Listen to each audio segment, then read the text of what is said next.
numerous morphologies and filament releases of a small nature as the coronal holes cross Earth-facing longitudes. The solar wind is calm right now, but the enhanced plasma stream from those coronal holes should begin arriving tonight. It should be a moderate to strong impact, and as we saw yesterday, there may be a little CME coming our way as well. Would still need at least 36 hours for that one in all likelihood. But those shouldn't produce too strong of geomagnetic activity, and I'm actually focused on the limb.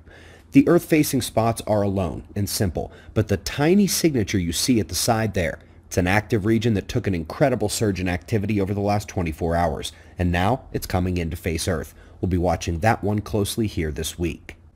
Let's be reminded about the dozens of papers describing how melting polar ice, heating the polar region, changing the Atlantic circulation parameters, all of these lead to a heat-driven reversal of the temperature trends into cold, one of Earth's great safety mechanisms. Now, while we do perpetually scream that the solar particles are left out, the interplanetary magnetic fields we went over yesterday have been ignored, and so has the weakening geomagnetic field. There is still just something so satisfying about watching them blame humans for the Atlantic changes, and yet there being utterly no difference in the outcome. Whether it's our version changing things at the poles in the Atlantic, or we play devil's advocate and let them call the blame, the finish line is the same, the end of this interglacial and a return to an ice age. Then, wow, it's a good thing we spent considerable amounts of time recently on Nova Science.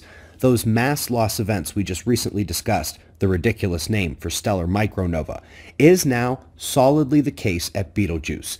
This paper was investigating the last lone argument for a different mechanism of its dimming, a potential stellar flyby. Now it should be noted, flyby outbursts are surely a thing, but they end up concluding that no, it was not a flyby, leaving only that other option.